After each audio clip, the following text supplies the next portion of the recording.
Welcome back everyone. Welcome to civil services study. UPPSC की test series चल रही है। 122 टेस्ट कंप्लीट हो गए थे। यह है टेस्ट नंबर 123। फोकस करेंगे मेडिवल हिस्ट्री के प्रश्नों पर। तो चलिए स्टार्ट करते हैं। आज हो गई है 5 जुलाई 2020।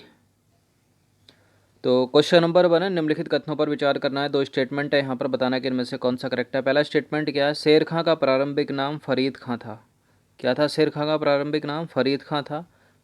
और 1539 में चौसा एवं 1540 में विलग्राम का युद्ध जीतने के बाद शेर खां 1540 में दिल्ली की राजगद्दी पर बैठा।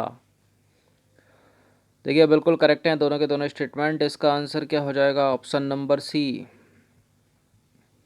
क्वेश्चन नंबर 2 पर आ जाइए। हुमायूं की रचना निम्नलिखित में से किसने की है? इंपॉर्टेंट है प्रश्न और बहुत बार पूछा भी है एग्जाम में, इसलिए सबको पता होगा इसका उत्तर। गुलबदन बेगम।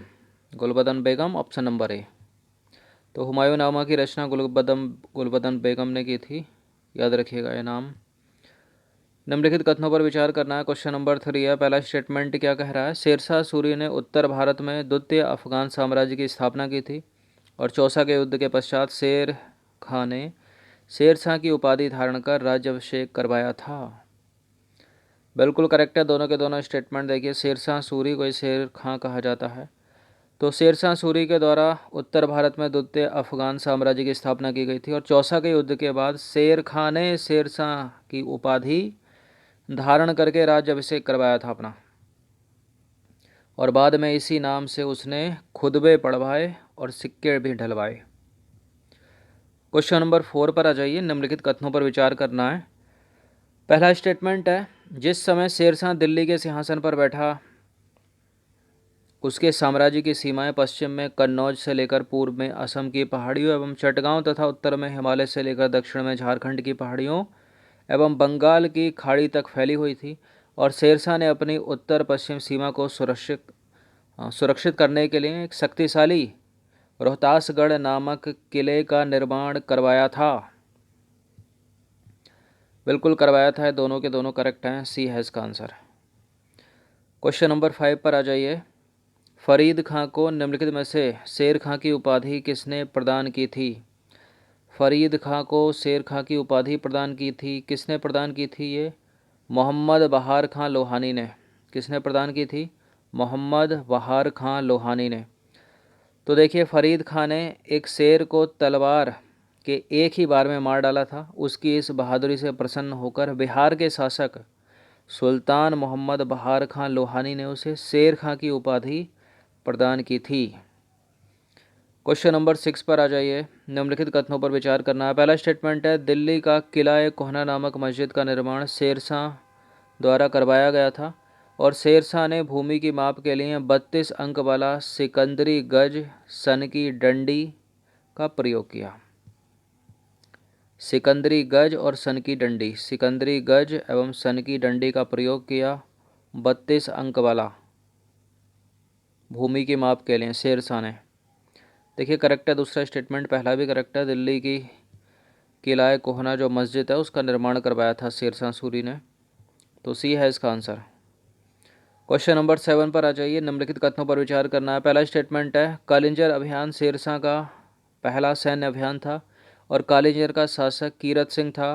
उसने शेरशाह के आदेश के विपरीत रीवा के महाराज बीरभान सिंह बघेला को शरण दे रखी थी। देखिए दूसरा करेक्ट है, पहला इनकरेक्ट है, क्योंकि कलिंजर अभियान जो है वो शेरशाह का अंतिम अभियान था, पहला अभियान नहीं था। तो केवल 2 यहाँ पर करेक्ट हो जाएगा।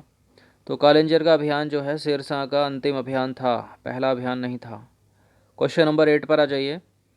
निम्नलिखित कथनों पर विचार करना है। पहला स्टेटमेंट है, शेरशाह की मृत्यु कालिंजर के किले को जीतने के क्रम में 22 मई 1545 ईस्वी को हो गई और मृत्यु के समय शेरशाह उक्का नामक आग्नेयास्त्र चला रहा था। बिल्कुल करेक्ट है दोनों के दोनों स्टेटमेंट। और शेरशाह जब मरा उससे पहले वो किले को जीत चुका था। तो दोनों के दोनों करेक्ट हैं। सी है इसका आंसर। तो देखिए शेरशाह सूरी के मरने से पहले ही वो किले को जीत चुका था।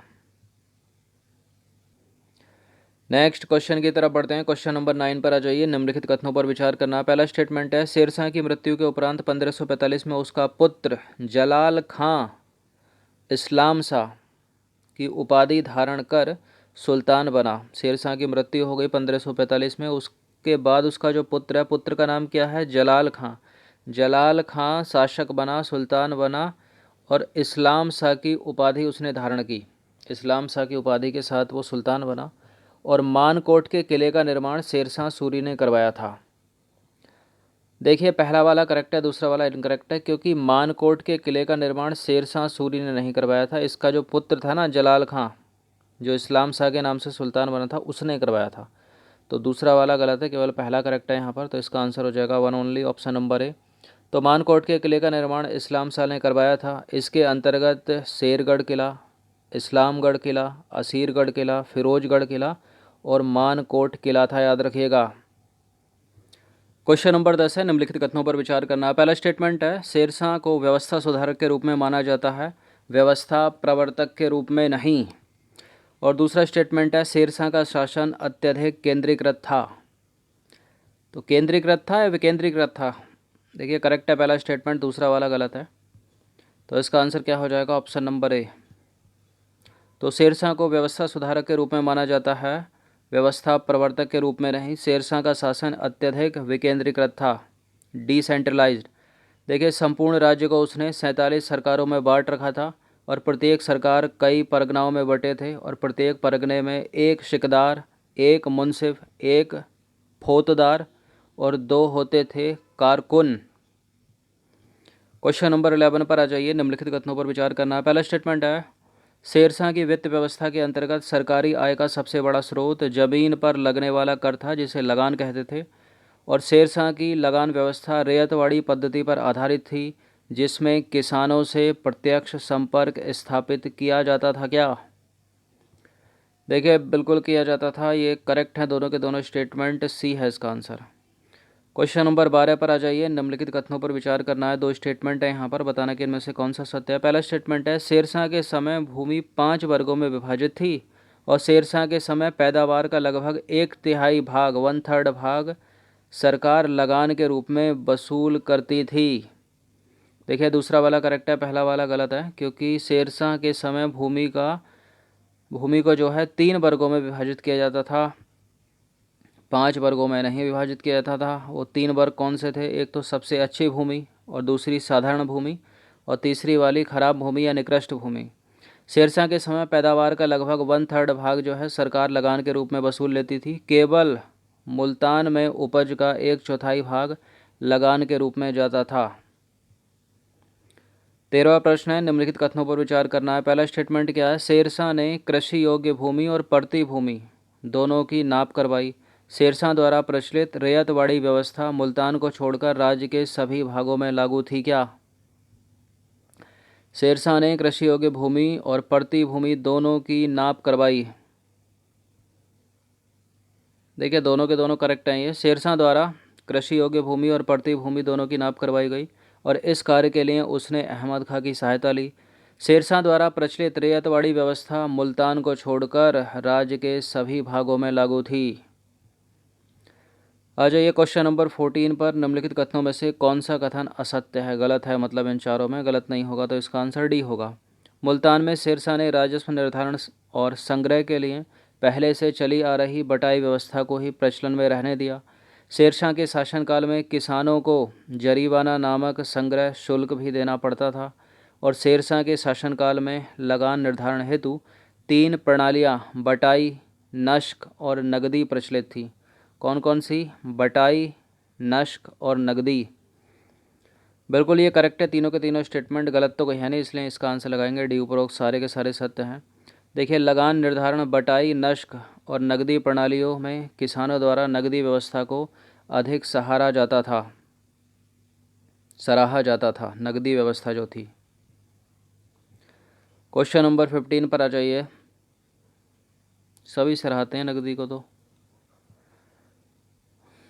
क्वेश्चन नंबर 15 है, निम्नलिखित कथनों पर विचार करें। पहला स्टेटमेंट है, शेरशाह ने हुमायूं द्वारा निर्मित दीनपना को तुड़वाकर उसके ध्वंसावशेषों को से क्या किया? उसने दिल्ली में पुराने किले का निर्माण करवा दिया और शेरशाह ने कन्नौज के स्थान पर शेरसूर नामक नगर बसाया।